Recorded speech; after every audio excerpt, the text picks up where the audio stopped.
Terima kasih Anda masih bersama kami. Bagi Anda yang baru saja bergabung, kami hadirkan kembali 3 berita utama hari ini. Ribuan bobotoh merayakan kembalinya Persib menjadi juara Liga 1 Indonesia 2 musim berturut-turut. Meski tahun ini banyak hari libur, pengelola objek wisata dan hotel di Pangandaran merasakan penurunan jumlah pengunjung. Batik daun dan batik teknik pounding jadi daya tarik berbeda dari wisata di Pangandaran.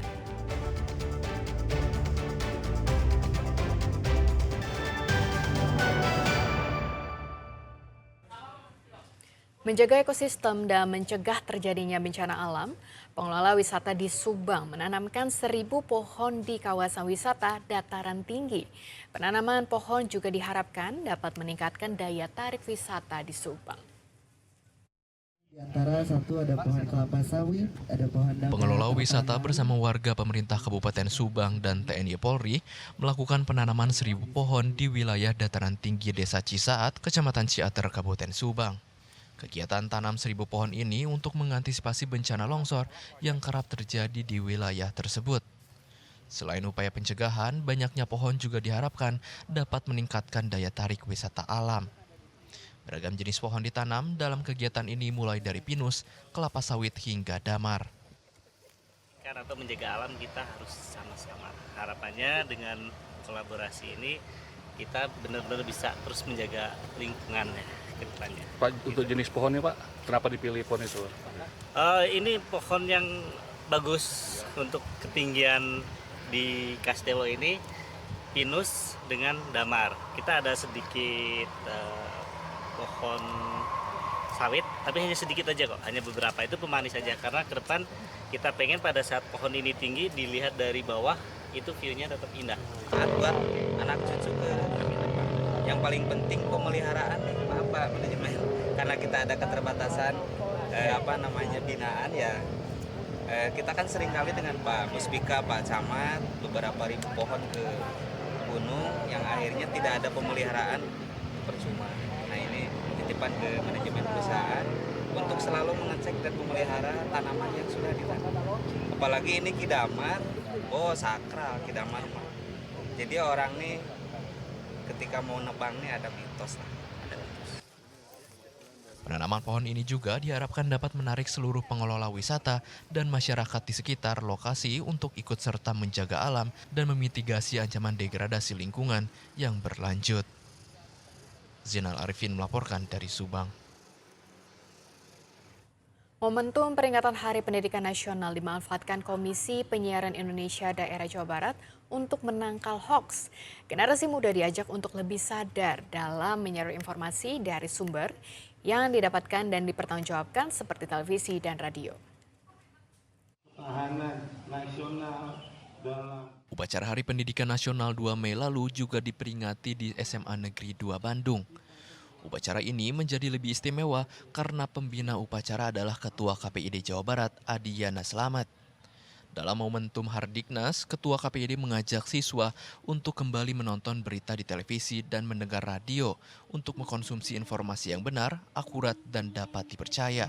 Disrupsi informasi bahwa ancaman itu tidak hanya berada pada konteks fisik, tapi hari ini ancaman itu melalui informasi, media yang berbagi internet, dan kami juga menekankan bahwa kembalilah ya menonton televisi dan mendengarkan radio untuk mengkonsumsi informasi yang dipercaya ya, untuk adik-adik SMA 2 Bandung ini. Survei dari KPID sekitar 80% Gen Z sudah beralih ke media sosial. Hal ini yang harus diantisipasi karena pengaruh negatif media sosial yang mudah terpapar pada generasi muda. Informasi dari sosmed, dari TikTok, dari IG.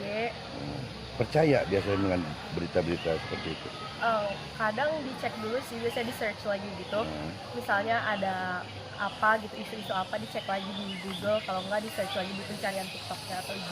Nah ini oke. Tidak langsung mempercayai konten di media sosial adalah hal yang penting, karena media sosial tidak memiliki pertanggungjawaban moral kebenaran berita. Sementara di media seperti TV, data fakta sebuah peristiwa telah memiliki jenjang filter yang bisa dipertanggungjawabkan kebenarannya. Muhammad Rizal melaporkan dari Kota Bandung. Meski di bulan Mei ini banyak tanggal merah, namun kunjungan wisatawan ke Pangandaran justru menurun. Hal ini dirasakan sejumlah pengelola hotel dan pengelola wisata lainnya.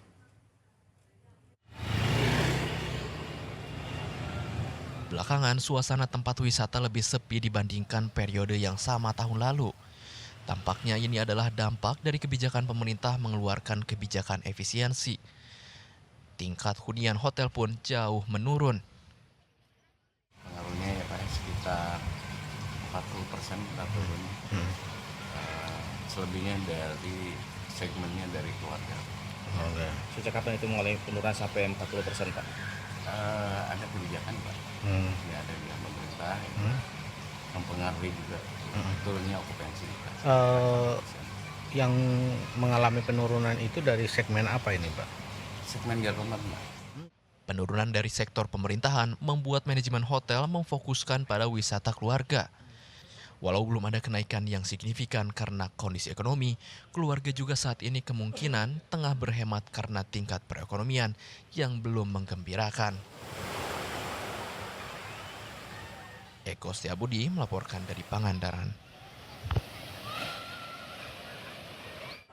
Masih tentang wisata di Pangandaran, kawasan wisata Pangandaran bukan hanya menyajikan laut, sungai yang jernih, tapi juga disuguhi wisata batik dengan produk yang ramah lingkungan dengan teknik pounding atau dari dedaunan alami. Pangandaran ternyata mempunyai sisi wisata lain yang tak kalah menarik. Pangandaran punya wisata batik yang istimewa, batik dahon, produk batik yang ramah lingkungan. Batik dahon tercipta karena pewarna kain batiknya dari buah dahon yang banyak tumbuh di sekitar Pangandaran. Motifnya berupa daun asli. Satu lembar kain direbus dengan buah dahon selama 2 jam. Tanpa dijemur, kemudian di kain yang telah direbus ditempeli dedaunan pilihan. Setelah seminggu, gulungan kain dibuka dan hasilnya daun menempel pada kain. Setelah dilepas, maka akan muncul gambar daun dan warna yang berbeda-beda. Di tempat ini juga menyediakan teknik pembuatan batik dengan sistem pounding. Wisatawan bisa langsung mencoba membuat batik desain sendiri dari daun dan mengetuk-ngetuknya langsung ke kain. Hal ini memberikan pengalaman tersendiri bagi wisatawan. Oh, ini namanya teknik pounding gitu ya. Tadi dilapisin dengan plastik dan kita tempel daunnya, lalu kita pukul-pukul, ya. Terus warnanya Keluar seperti itu ya. Sebelumnya pernah bikin?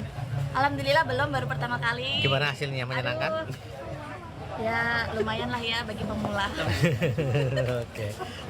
Siap. Ingin disampaikan kepada wisatawan itu yaitu mengedukasi, jadi membuat karya tidak harus yang mahal. Oke. Jadi menggunakan bahan-bahan yang ada di alam. Contohnya seperti daun-daunan, seperti bunga, buah-buahan. Sudah pernah dipasarkan teh? Sudah pernah dipasarkan. Kemana aja teh? Seluruh Indonesia. Terus kemudian turis-turis asing juga pernah datang ke sini dan datang ke Batik Dahon untuk edukasi teknik pounding ini. Diharapkan kreasi batik alami karya dengan desain mandiri bisa memberi wisatawan yang berkunjung ke Pangandaran dengan pengalaman yang lebih berkesan. Eko Setiabudi melaporkan dari Pangandaran.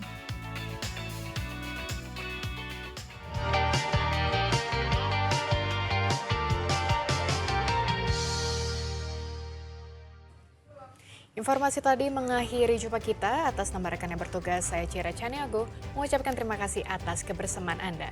Selamat beraktivitas dan sampai jumpa.